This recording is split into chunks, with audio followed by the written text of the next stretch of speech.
Hello. Leo ni siku yangu ya kupewa chama. Ati umepea bibi yangu?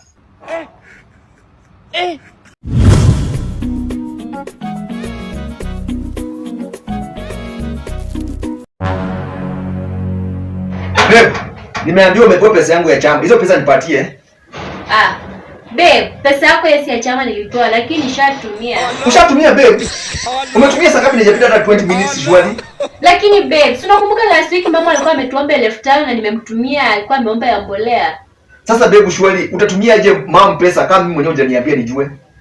Lakini si mimi ni bibi yako na nikifanya kitu inafaa wa appreciate. Kwani nimetuma mali pabaya, si ni mama nimemtumia. Okay sawa, najua hujatuma pesa zote kwa mama. Nipatie basi zimebaki.